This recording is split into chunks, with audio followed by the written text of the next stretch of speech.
പ്രസിദ്ധമായ Arthat saint Mary's കത്തീഡ്രലിൽ വലിയ നോമ്പ് ആചരണത്തിന് തുടക്കമായി. AD 52 വിശുദ്ധ മാർത്തോമാ ശ്ലീഹായാൽ സ്ഥാപിതമായ ആർത്താറ്റ് സെന്റ് മേരീസ് ഓർത്തഡോക്സ് കത്തീഡ്രലിൽ യേശുവിന്റെ പീഠാനുഭവത്തെ സ്മരിച്ചുകൊണ്ടുള്ള വലിയ നോമ്പ് ആരംഭിച്ചു.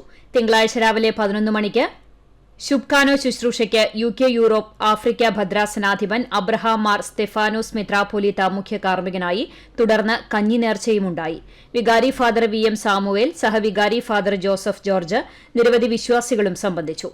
എല്ലാ ദിവസവും പുലർച്ചെ 5 മണിക്ക് പ്രഭാത നമസ്കാരവും 12 മണിക്ക് ഉച്ചനമസ്കാരവും വൈകിട്ട് 6 മണിക്ക് സന്ധ്യാനമസ്കാരവും ഉണ്ടാകും. വലിയ നോമ്പ് ദിവസങ്ങളിൽ ശനി, ഞായർ ദിവസങ്ങളിലും വിശേഷാൽ ദിവസങ്ങളിലും മാത്രമേ വിശുദ്ധ കുർബാന ഉണ്ടാകൂ. ആർത്താറ്റ് പള്ളിയിൽ പുരാതനമായി വലിയ നോമ്പിൽ താമസിച്ച് നോമ്പെടുക്കാനുള്ള സൌകര്യവും ഒരുക്കിയിട്ടുണ്ട്.